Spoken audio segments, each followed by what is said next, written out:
अरे, तो आज की इस वीडियो में मैं कवर करूंगा जेई मेंस 2025 जनवरी या 20 में जितना भी question dual nature of matter से आया है, यानी मॉडर्न फिजिक्स का जो फर्स्ट चैप्टर है उससे जितना भी क्वेश्चन आया है 2025 जनवरी या 20 में, आज मैं उसको कम्प्लीटली कवर करूंगा एक प्रॉपर और बेहतरीन सॉल्यूशन के साथ, जिससे जिसका भी कोई अगर सेशन दिया है, अगर कोई गलत हुआ तो इजीली यहाँ से डाउट कवर कर सकता है। तो सबसे पहले मैं फर्स्ट क्वेश्चन में इससे बता देना चाहता हूँ कि total 11 question dual nature of matter से जनवरी अटेम्प्ट 2025 जेईई मेंस में आई है। आज मैं टोटल 11 क्वेश्चन को कवर करूंगा। सो फर्स्ट क्वेश्चन देखते हैं क्या है। यहाँ पे दिया हुआ मल्टीपल चॉइस क्वेश्चन है कि सिंगल करेक्ट ऑप्शन है इसमें। In an experiment with a photo electric effect the stopping potential क्या होगा। ये 29 जनवरी शिफ्ट 2 में ये क्वेश्चन आया था।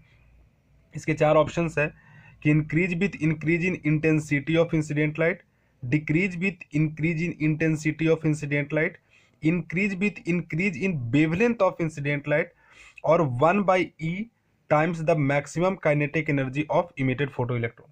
अब मैं समझाता हूँ इसको क्या है कि बोल रहा है क्या कि एक एक्सपेरिमेंट है फोटो इलेक्ट्रिक इफेक्ट का, उसमें स्टॉपिंग पोटेंशियल क्या होगा। तो इसको हम लोग बनाने के लिए यूज करेंगे, हम लोग पढ़े थे आइंस्टाइन आइंस्टाइन फोटो इलेक्ट्रिक, मैं थोड़ा पेन का कलर चेंज कर लेता हूँ, photo electric equation. Einstein photo electric equation Einstein photo electric equation क्या था कि H C upon lambda equal to work function यानी phi plus maximum kinetic energy. ठीक है, यहां से हम लोग क्या लिख सकते हैं कि H C upon lambda minus five को इस साइड लाएंगे, बर्गडन को sorry equal to work function को के ई मैक्स यानी मैक्सिमम काइनेटिक एनर्जी। अब हम लोग के ई मैक्स इक्वल टू क्या लिख सकते हैं, के ई मैक्स इक्वल टू क्या लिख सकते हैं in a term of stopping potential E V S. तो वी एस इक्वल टू क्या हो जाएगा, स्टॉपिंग पोटेंशियल क्या हो जाएगा, क्योंकि स्टॉपिंग पोटेंशियल कहाँ पे पूछ रहा है, तो स्टॉपिंग पोटेंशियल क्या हो जाएगा के ई मैक्स बाई ई। तो यहां से हम लोग देख सकते हैं कि क्लियरली जो स्टॉपिंग पोटेंशियल है वो 1/e टाइम्स के इन्वर्सली प्रोपोर्शनल में यहाँ पे आ रहा है। तो क्या हो जाएगा कि एक्सपेरिमेंट में जो स्टॉपिंग पोटेंशियल होगा वो 1/e times maximum kinetic energy का आएगा। मैक्सिमम काइनेटिक एनर्जी का 1/e टाइम्स आएगा, जो कि फोटो इलेक्ट्रॉन उस कभी भी जो सरफेस जो भी जहाँ पे हम लोग एक्सपेरिमेंट कर रहे होंगे, तो जितना इलेक्ट्रॉन फोटो इलेक्ट्रॉन वहाँ इमिट करेगा वो 1/e टाइम्स किसका होगा, मैक्सिमम काइनेटिक एनर्जी का होगा। ठीक है, अब दूसरा क्वेश्चन यहाँ पे हम लोग देखते हैं जो कि 29 शिफ्ट 1 का क्वेश्चन है। यहाँ पे क्या बोल रहा है कि लैम्डा और के दिया हुआ है, यानी D Broglie wavelength and kinetic energy respectively. कोई एक पार्टिकल है जिसका मास क्या है, कांस्टेंट है। करेक्ट ग्राफिकल रिप्रेजेंटेशन हम बताना है उस पार्टिकल का। 1/k और लैम्डा कहाँ पे हर एक डायग्राम दिया हुआ है। यहाँ से हम लोग क्लियरली क्या बोलते हैं कि तो क्या क्या हो जाएगा कि लैम्डा लैम्डा वो किसके बराबर होगा, एच डिवाइडेड बाई एम भी। लैम्डा इक्वल टू क्या होगा, एच अपॉन एम भी। एक और क्या होता था, H upon under root 2m के। ठीक है, के यहाँ पे सिंपल क्या दिया हुआ है, काइनेटिक एनर्जी, इसको हम लोग के से रिप्रेजेंट करते हैं। ठीक है, अब इसका हम लोग अगर स्क्वायर करते हैं तो लैम्डा स्क्वायर इक्वल टू क्या हो जाएगा, H square upon 2m into 1/k। ठीक है, तो इसको लैम्डा स्क्वायर जो है वो किसके प्रोपोर्शनल में आ गया, लैम्डा स्क्वायर जो किसके प्रोपोर्शनल में आ गया, 1/k के प्रोपोर्शनल में आ गया। तो ये जब ग्राफिकल रिप्रेजेंटेशन हम लोग पढ़े थे तो वहाँ पे क्या हो जाएगा, यहाँ पे कि लैम्डा स्क्वायर को हम लोग क्या मान लिए, एक्स। तो एक्स स्क्वायर जो है वो किसके प्रोपोर्शन हो जाएगा, बाई को। क्यों बाई यहाँ पे लिखे, क्योंकि हम लोग 1/k को हम लोग कितना माना जाता है, वाई हम लोग मानेंगे। तो ये क्या हो जाएगा कि ये एक अपवार्ड पैराबोला, जो भी हम लोग 10th में पढ़े थे उसका इक्वेशन होता था ना, x square proportional two by. तो अपवर्ड फेसिंग पैराबोला इसका करेक्ट आंसर हो जाएगा, अपवर्ड फेसिंग पैराबोला, जो कि ऑरिजिन से पास करेगा। तो वो कौन सा हो जाएगा, upward facing parabola. Correct answer जो है वो बी हो जाएगा। ठीक है, अब हम लोग नेक्स्ट क्वेश्चन की ओर चलेंगे। जो नेक्स्ट क्वेश्चन है वो 28 जनवरी शिफ्ट 1 का है। अब नेक्स्ट क्वेश्चन क्या है कि एक प्रोटॉन है जिसका मास जो है वो mp यानी mp दिया हुआ है सम एनर्जी है, कुछ सेम एनर्जी है as that of photon of wavelength lambda. If the proton is moving at non relativistic speed then the ratio of de Broglie wavelength to the wavelength of photon. ठीक है, अब simple हम लोग को पता है कि इसको निकालने के लिए कि जो एनर्जी होता है, एनर्जी ऑफ फोटोन वो कितना होता है, H C upon lambda. E equal to क्या होता है, एच सी अपॉन लैम्डा। तो यहीं से लैम्डा इक्वल टू क्या हो जाएगा, एच सी अपॉन ई। दूसरा बात हम लोग देखेंगे कि प्रोटोन के बारे में पूछा है लेकिन एनर्जी क्या है, दोनों का सेम है, तो एनर्जी ऑफ प्रोटोन कितना हो जाएगा, एनर्जी ऑफ प्रोटोन कितना हो जाएगा, यानी ई इक्वल टू तो half mass of proton M V square. अब देखो इन टर्म ऑफ मोमेंटम के टर्म में ई का हम ई को हम लोग क्या लिखते हैं, पी स्क्वायर अपॉन 2 mp, यानी P square upon 2m in term of momentum लिखते हैं एनर्जी को। ठीक है, तो यहां से p का वैल्यू कितना हो जाएगा, तो p का वैल्यू जो हो जाएगा √2 mpe हो जाएगा।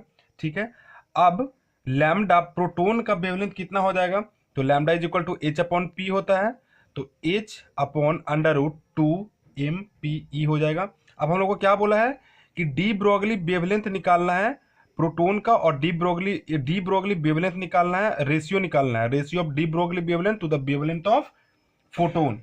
तो लैम्डा पी अपॉन लैम्डा कितना हो जाएगा, तो h अपॉन √2 mpe इंटू एक और ऊपर हम लोग कितना निकाल लेते हैं, एच सी अपॉन ई, तो डिवाइडेड में है तो ई अपॉन कितना हो जाएगा, एच सी हो जाएगा।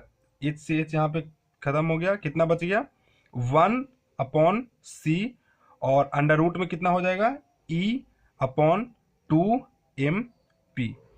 ठीक है, क्योंकि ई यहाँ पे देख सकते हो √e इंटू √e करेंगे तो कट जाएगा, यानी इसका करेक्ट जो आंसर है कौन सा हो जाएगा, करेक्ट ऑप्शन इसका डी हो जाएगा। बहुत ही सिंपल क्वेश्चन है। अब नेक्स्ट हम लोग देखेंगे, ये जो क्वेश्चन है ये 24 जनवरी शिफ्ट 2 में पूछा गया था। इसमें दिया हुआ क्या है कि इन फोटो इलेक्ट्रिक इफेक्ट में जो stopping potential V not versus frequency का यहाँ पे कर्व जो है वो प्लॉट है। एच जो है प्लैंक कांस्टेंट है, एंड फाई नॉट जो है वो तुम्हारा वर्क फंक्शन ऑफ मेटल है। हम लोग सबसे पहले यहाँ पे स्टॉपिंग पोटेंशियल, ठीक है, वर्सेस वी का हम लोग ग्राफ यहाँ पे ड्रा करेंगे। तो ग्राफ जो है कुछ ऐसे बन जाएगा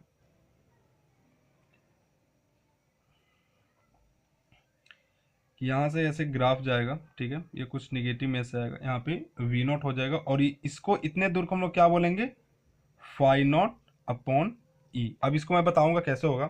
तो सबसे पहले हम लोग पहला ऑप्शन वाइज इसको हम लोग देखेंगे कि V not V mu upon इस म्यू क्या लीनियर होगा, यानी स्लोप कहाँ पे बात करें, तो सबसे पहले हम लोग निकालेंगे स्लोप। तो स्लोप क्या हो जाएगा, E V not equal to H mu minus five, H mu minus five. तो यहाँ पे म्यू नॉट इक्वल टू क्या हो जाएगा, H upon E into V minus five naught upon E. ठीक है, अब यहां से देखेंगे कि जो h अपॉन ई है वो क्या है, m है, m का वैल्यू h अपॉन ई। m यहाँ पे क्या रिप्रेजेंट करेगा, तो m यहाँ पे स्लोप के बारे में बताएगा। ठीक है, अब देखो इसका जो ग्राफ जो बन रहा है, तो ऑब्वियसली हम लोग देखेंगे कि जो v एस बटा v का जो ग्राफ बनेगा वो ऑब्वियस सी बात है कि ग्राफ जो है यहाँ पे देख भी सकते हैं, यहाँ पे लिनियर ग्राफ ही बनेगा, नहीं ये ऑप्शन तुम्हारा पे सही हो गया। बी ऑप्शन को देखेंगे कि the slope of V not B versus mu का जो कर्व है, स्लोप का जो कर्व है वो फाई नॉट अपॉन एच बन रहा है क्या, नहीं, phi not upon H slope नहीं बन रहा है। अब सी देखेंगे कि H is the H constant is related to the slope of V not. बिल्कुल एच जो है इससे कांस्टेंट, एक एच यहाँ पे क्या है, यहाँ पे कांस्टेंट का ही काम कर रहा है ना एच स्लोप में, तो बिल्कुल सी भी सही है। डी का बात करेंगे इलेक्ट्रिक चार्ज इलेक्ट्रॉन, तो अब यहाँ पे नेक्स्ट जो हम लोग देखेंगे डी के लिए, तो एच इक्वल टू क्या हो जाएगा, एच इक्वल टू एम तो क्या हो गया, स्लोप हो गया, slope into E, slope into E, H equal to क्या होगा, स्लोप इंटू ई। तो ई क्या होगा, ई को किस लिए रिक्वायर होगा, तो E is required to determine the value of H. E किस लिए रिक्वायर्ड है, ताकि एच का वैल्यू डिटरमाइन करने के लिए, ठीक है। तो यहाँ पे क्या लिखा हुआ है डी ऑप्शन में, कहते हैं value of electric charge of electron is not required. नहीं, बिल्कुल रिक्वायर्ड तो है, किस लिए रिक्वायर्ड है, एच निकालने के लिए, यानी डी ऑप्शन गलत हो गया। नेक्स्ट देखेंगे कि work function can be estimated without knowing the value of H. Work function निकल जाएगा, तो बिल्कुल work function phi equal to क्या हो जाएगा, इंटरसेप्ट इनटू ई। तो यहाँ पे हम लोग देख सकते हैं एच कोई रिक्वायर्ड नहीं, यानी ई ऑप्शन भी तुम्हारा क्या हो गया, करेक्ट हो गया। तो बिल्कुल यहाँ पे देख सकते हो सिंपल सा केस है। थ्रोइंग स्टॉपिंग पोटेंशियल, ये भी बेस्ट फॉर्मूला बेस्ड ही है, तो इजी क्वेश्चन है ये। 24 जनवरी शिफ्ट 2 में ये क्वेश्चन पूछा गया था। अब हम लोग फिफ्थ क्वेश्चन की ओर आते हैं। अब फिफ्थ क्वेश्चन यहाँ पे क्या दिया हुआ है कि the energy and momentum of moving body of mass m are related by some equation given that c represent the speed of light. c क्या रिप्रेजेंट कर रहा है, स्पीड ऑफ लाइट को रिप्रेजेंट कर रहा है। अब हम लोग यहाँ पे देख सकते हैं कि जो सबका जो डायमेंशन है वो अलग अलग दिख रहा है। कैसे, एनर्जी का डायमेंशन अलग होगा, मोमेंटम का डायमेंशन अलग होगा, सी जो है स्पीड ऑफ लाइट का डायमेंशन अलग होगा। हम लोग ऐसे कभी नहीं कर सकते कि अरे एक को हम लोग केजी में अगर दिया हुआ है, दूसरा मीटर में दिया हुआ है, तो दोनों कैसे ऐड हो जाएगा, पॉसिबल ही नहीं है। यहाँ से हम लोग ये देखते हैं कि P इक्वल टू क्या होता है, E अपॉन सी होता है। कैसे होता है देखते हैं भाई। तो E इक्वल टू क्या होता है, एच सी अपॉन लैम्डा होता है, ठीक है। एंड E इक्वल टू क्या होता है, एम सी स्क्वायर होता है, मास एनर्जी इक्विवेलेंस वाला एक जो केस बनता है, ठीक है। और P momentum is equal to क्या होता है, लैम्डा के टर्म में एच अपॉन लैम्डा होता है। तो ये किसके इक्वल हो जाएगा, E अपॉन सी के इक्वल हो जाएगा। जब ऊपर से इक्वेशन यहाँ से 1c से एक सी कटेगा, E अपॉन सी। तो यहीं से जो मैं अभी बोला कि P equal to E upon C, ये कहाँ से डिराइव हुआ, यहाँ से डिराइव हुआ, ठीक है। तो E इक्वल टू क्या हो जाएगा, P इंटू सी होगा, ठीक है। E equal to P into C, यहां से हम लोग निकाल लिए, ठीक है। E equal to P into C. अब क्या होता है कि P इक्वल टू क्या होता है, एम भी मोमेंटम इक्वल टू एम भी इंटू भी। एक और वेलोसिटी मल्टीप्लाई करने से क्या होता है कि जब हम लोग एक और वेलोसिटी को जब हम लोग मल्टीप्लाई करते हैं ना, तो हम लोग को एनर्जी मिल जाता है। एक और वेलोसिटी को मल्टीप्लाई करने से क्या मिलता है, एनर्जी मिलता है। तो अब E इक्वल टू क्या हम लोग लिखेंगे, तो E equal to P into C, ऊपर से लिख रहे हैं। तो E इक्वल टू क्या हो जाएगा, M C square, mass energy equivalence, ठीक है। अब यहाँ पे क्या है कि जितने भी ऑप्शन है सब में ई स्क्वायर दिया हुआ है, तो जैसे ही यहाँ पे ई स्क्वायर करेंगे तो कितना हो जाएगा, P square plus P square C square plus M square और सी टू पावर 4। ये इसका करेक्ट ऑप्शन हो जाएगा, ऑप्शन नंबर डी, ठीक है। ये भी बहुत ही सिंपल क्वेश्चन है, जितना भी है सारा फॉर्मूला पे ही है, फोटो इलेक्ट्रिक इफेक्ट में जितना भी हम लोग फॉर्मूला पढ़े थे। अब जो नेक्स्ट क्वेश्चन आया यहाँ पे, ये थोड़ा अच्छा क्वेश्चन है, अच्छा नहीं है, ये भी बहुत ही रिपीटेड कॉन्सेप्ट ही क्वेश्चन है। यहाँ पे क्या दिया हुआ है कि an electron of mass m with an initial velocity दिया हुआ है V vector equal to V not I cap, और जो वी नॉट है वो 0 से बड़ा है, enters an electric field, electric field में इंटर कर रहा है, जहाँ पे E vector is equal to minus E not K cap दिया हुआ है। If the initial de Broglie wavelength is lambda not, the value after time T would be कितना होगा। सबसे पहले हम लोग देखेंगे कि यहाँ पे इसका लिखने के लिए कैसे लिखेंगे कि ई वेक्टर कितना दिया हुआ है, minus E not K cap. F vector कैसे हो जाएगा, तो minus E into minus E not K cap, क्या हो जाएगा, minus minus minus plus E not K cap. और यहाँ पे देखेंगे कि लैम्डा नॉट इक्वल टू क्या होता है, एच अपॉन एम भी नॉट, ठीक है। अब ए इक्वल टू क्या होता है, एफ अपॉन एम होता है, एफ यहां से निकल चुका है, E not upon M into K cap. तो वी वेक्टर इक्वल टू क्या हो जाएगा, V not I cap plus E not upon M into T K cap. अब हम लोग वी वेक्टर का हम लोग क्या निकालेंगे, मैग्नीट्यूड निकालेंगे। मैग्नीट्यूड निकालेंगे तो क्या हो जाएगा, इधर स्क्वायर स्क्वायर, तो इधर क्या चलेगा, रूट में चला जाएगा। तो V not square plus E square E not square T square upon M square. अब हम लोग यहाँ से क्या हम लोग को निकालना है, यहाँ पे मैग्नीट्यूड ऑफ वी निकालनी है हम लोग, ठीक है। वी क्या है, एन इनिशियल वेलोसिटी का मैग्नीट्यूड यहाँ पे हम लोग निकाल चुके हैं। अब लैम्डा डैश हम लोग को निकालना है, लैम्डा इज इक्वल टू क्या होता है, एच अपॉन एम भी। अब भी तो यहाँ पे हम लोग निकाल लिए हैं, तो H upon M under root V not square plus E square E not square T square upon M square. बहुत सारे जो ऑप्शंस हम लोग देखेंगे ये वहीं पे सोल्व हो जाता है, लेकिन लेकिन लेकिन क्या दिया हुआ है कि the value after time T would भी कितना हो जाएगा।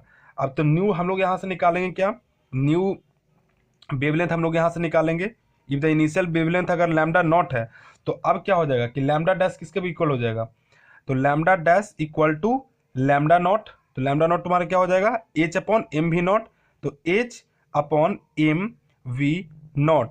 अगर एम वी नॉट अंदर से बाहर हम लोग निकाल दिए हैं तो नीचे हम लोग क्या हो जाएगा, एक और वी नॉट स्क्वायर से हम लोग क्या कर देंगे, मल्टीप्लाई कर देंगे। यहाँ पे कितना हो जाएगा, 1 plus E square E not square T square upon M square V not square. V not square नीचे क्यों लिया, क्योंकि वी नॉट स्क्वायर को हम लोग क्या कर दिए, बाहर निकाल दिए। तो लैम्डा डैश इक्वल टू क्या हो जाएगा, लैम्डा नॉट अपॉन कितना हो जाएगा, 1 plus E square E not square T square upon M square V not square. ठीक है, अब कोई पूछ इतना भी कोई यहाँ पे सिंपल है, H upon M V not को हम लोग क्या ले लिए हैं, लैम्डा नॉट मान लिए। ठीक है, इसीलिए यहाँ से एम वी नॉट हट गया। तो ये भी एक बहुत ही कॉन्सेप्ट बेसिस क्वेश्चन है, और ये जब हम लोग फोटो इलेक्ट्रिक इफेक्ट स्टार्ट करते हैं तो पहला ही एक छोटा सा इसमें कॉन्सेप्ट आता है, ये वहीं से क्वेश्चन राइज हुआ है। ठीक है, अब नेक्स्ट क्वेश्चन देखते हैं। ये 23 जनवरी शिफ्ट 2 में आया हुआ ये क्वेश्चन है। क्या क्वेश्चन बोल रहा है कि in a photo electric effect an EM wave is incident on a metal surface and electrons are ejected from surface if the work function दिया हुआ मेटल का 2.14 and stopping potential 2 volt, what is the wavelength of EM wave. EM wave का wavelength क्या हो जाएगा, सबसे पहला phi का वैल्यू दिए हुए है, कितना दिए हुए भाई, 2.14 इलेक्ट्रॉन वोल्ट। स्टॉपिंग पोटेंशियल का वैल्यू दिया हुआ है, यहाँ पे वी नॉट का वैल्यू कितना दिया हुआ है, 2 वोल्ट। अब देखो यहाँ से इक्वेशन क्या बनता है, ई इक्वल टू क्या बनता है, 5 प्लस के ई मैक्स, 5 प्लस के ई मैक्स इक्वल टू क्या हो जाएगा, H into mu equal to 5 कितना है 2.14 प्लस के ई मैक्स क्या हम लोग लिख देंगे, ई वी नॉट। अब देखो H mu, mu equal to क्या होता है, सी अपॉन लैम्डा, यानी H C upon lambda equal to 2.14 electron volt plus, अब यहां देखो वी नॉट का वैल्यू दिया हुआ है, कितना दिया हुआ है, 2 वोल्ट दिया हुआ है, यानी कितना हो जाएगा 2 ई हो जाएगा। ठीक है, अब ये दोनों को जब हम लोग मल्टीप्लाई करेंगे, ये दोनों को जब हम लोग मल्टीप्लाई करेंगे 2 ई वी हो जाएगा। तो H C upon lambda equal to कितना हो जाएगा, 4.14 इलेक्ट्रॉन वोल्ट हो जाएगा। ठीक है, ये मान लें कि ये इक्वेशन नंबर 1 है। ठीक, अब एच सी का वैल्यू हम लोग क्या ले लेंगे, क्योंकि यहाँ पे दिया हुआ कि एच सी को 1242 लेना है, तो 1242 अपॉन लैम्डा इक्वल टू क्या हम लोग लिख देंगे, 414 अपॉन 100। ठीक है, अब ये किस में लिखेंगे, इलेक्ट्रॉन वोल्ट, इसको भी लिख दो इलेक्ट्रॉन वोल्ट नैनोमीटर में। अब देखो 414 से ये 3 बार में कट जाएगा, इलेक्ट्रॉन वोल्ट से इलेक्ट्रॉन वोल्ट कट गया, तो लैम्डा का वैल्यू यहाँ से क्या आ गया, 300 नैनोमीटर। यानी ऑप्शन नंबर ए जो है करेक्ट ऑप्शन। और ये 23 जनवरी शिफ्ट 2 में आया हुआ ये क्वेश्चन है, देख सकते हो इसका किस लेवल का क्वेश्चन है। ठीक है, अब नेक्स्ट क्वेश्चन हम लोग देखेंगे, ये भी देखो, ये 23 जनवरी शिफ्ट 1 का ये क्वेश्चन है। इस सब एटॉमिक पार्टिकल है जिसका मास है 10 to the power -30 kg, is moving with a velocity, एक वेलोसिटी के साथ मूव कर रहा है। Under the matter wave consideration the particle will behave closely like, particle किसके तरह बिहेव करेगा, विजुअल रेडिएशन की तरह, गामा रेज की तरह, इंफ्रारेड रेडिएशन की तरह, एक्स रेज की तरह, किसके तरह करेगा, सिंपल सा चीज है। लैम्डा इक्वल टू क्या हो जाएगा, लैम्डा इक्वल टू क्या हो जाएगा, H upon M V, H का value 6.63 into 10 to the power -34,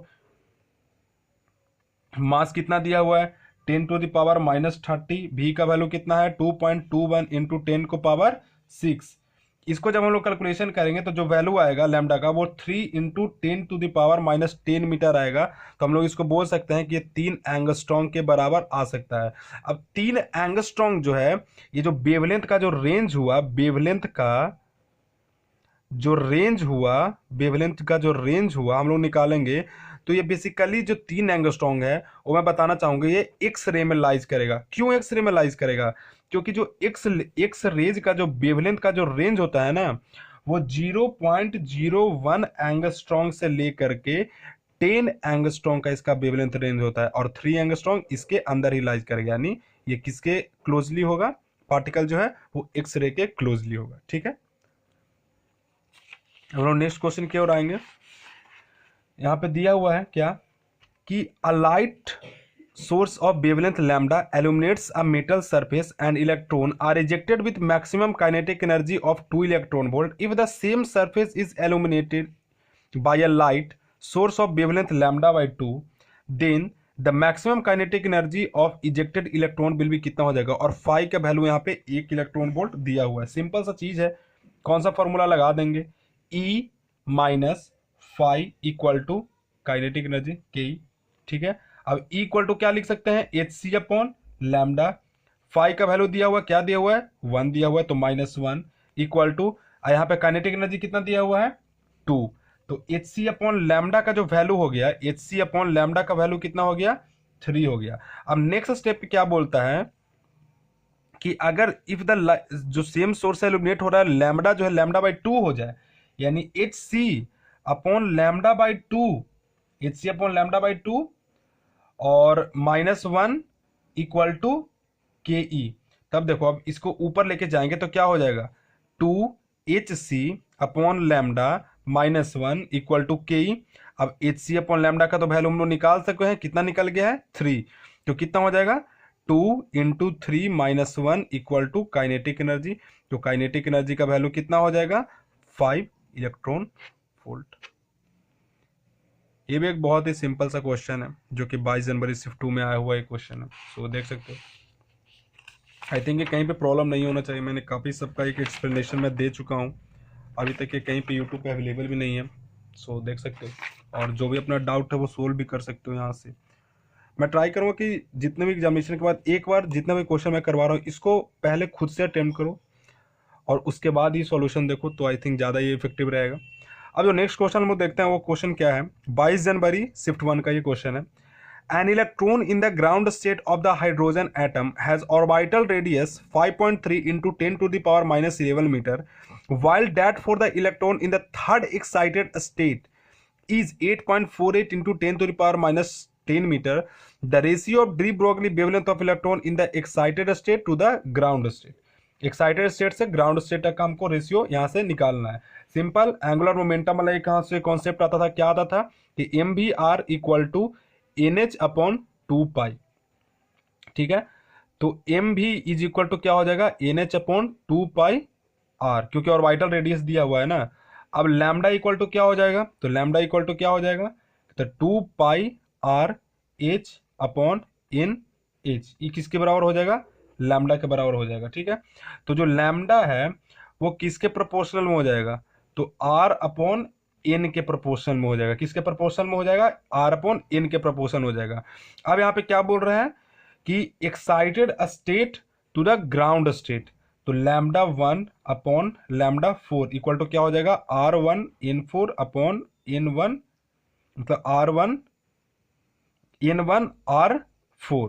ठीक है, तो क्या हो जाएगा 5.3 into 10 to the power -11 into 4 upon 1 into 8.48 into 10 to the power कितना है, माइनस कितना हो जाएगा 10 टू द पावर -10। जब इसका हम लोग कैलकुलेशन जब करेंगे तो approximation lambda 1 upon lambda 4 equal to कितना आ जाएगा, तो ये 10 टू द पावर जब ऊपर यहाँ पे लेके जाएंगे तो जो आंसर आ जाएगा वो लैम्डा 1 अपॉन लैम्डा 4 का जो आंसर आएगा वो 1 अपॉन 4, इसका जो रेशियो है वो कितना आ जाएगा, 1 अपॉन 4 आ जाएगा। ठीक है, तो एक्चुअली यहाँ पे पूछ क्या रहा है, ये मैंने निकाला है क्या, यहाँ पे पूछ रहा है excited state two, excited state कौन सा एक्साइटेड स्टेट है, थर्ड एक्साइटेड स्टेट, तो लैम्डा 4 अपॉन लैम्डा 1 किसके इक्वल हो जाएगा, 4 के इक्वल आ जाएगा। ठीक है, तो यहाँ से देख सकते हो ये भी क्वेश्चन काफी सिंपल है। और मैं अब लास्ट क्वेश्चन पे आता हूँ। द बर्ग फंक्शन, यहाँ पे लास्ट क्वेश्चन में जो दिया हुआ है कि the work function of caesium is and lithium metal are 1.9 electron volt and 2.5 electron volt respectively. If we incident a light on wavelength 550 nanometer on these two metal, the photoelectric effect is possible for कौन से case के लिए effect जो है possible है। यहाँ पे सबसे पहले हम लोग देख लेंगे कि फाई जो है सीजियम का कितना दिया हुआ है, 1.9 इलेक्ट्रॉन वोल्ट दिया हुआ है, और जो फाई यानी वर्क फंक्शन लिथियम का कितना दिया हुआ है 2.5 इलेक्ट्रॉन वोल्ट दिया हुआ है, ठीक है। लैम्डा कितना दिया हुआ है 550 नैनोमीटर दिया हुआ है, ठीक है। तो ई इक्वल टू क्या होता है एच सी अपॉन लैम्डा, ठीक है। 1240 अपॉन 550 किसमें है नैनोमीटर में ही है, तो कितना हो जाएगा 2.26 इलेक्ट्रॉन वोल्ट हो जाएगा। अब देखो यहाँ पे क्या बोल रहा है कि कौन से केस के लिए जो फोटो इलेक्ट्रिक इफेक्ट है वो पॉसिबल होगा। तो फोटो इलेक्ट्रिक इफेक्ट इसमें जो पॉसिबल होगा ना वो सीजियम के लिए होगा, यानी सीजियम के लिए जो फोटो इलेक्ट्रिक इफेक्ट है वो पॉसिबल होगा। ऐसा क्यों, क्योंकि जो फाई का वैल्यू है ना वो ई से छोटा है, दैट्स वाई। अगर हम लोग देखेंगे लिथियम के लिए, लिथियम में क्यों पॉसिबल नहीं होगा, क्योंकि जो हम लोग यहाँ से ई निकाल रहे हैं यानी के ई मैक्स जो हम लोग निकाल रहे हैं ये क्या हो जा रहा है, तो इससे ज्यादा बड़ा फाई हो जा रहा है, फाई इज ग्रेटर देन ई हो जा रहा है। इस वजह से लिथियम का फोटो इलेक्ट्रिक इफेक्ट पॉसिबल नहीं है और फाई इज लेस देन ई है, इस वजह से सीजियम का फोटो इलेक्ट्रिक इफेक्ट पॉसिबल है। तो आज यहीं पे ये कंप्लीट हो जाता है पूरा डुअल नेचर ऑफ मैटर का जेईई मेंस 2025 का क्वेश्चन। नेक्स्ट आने वाले में मैं एटम्स, न्यूक्लियर फिजिक्स मैं सारे का मैं करवाऊंगा। सो तब तक के लिए चैनल को सब्सक्राइब कर लो और इस वीडियो को लाइक कर लो। Thank you.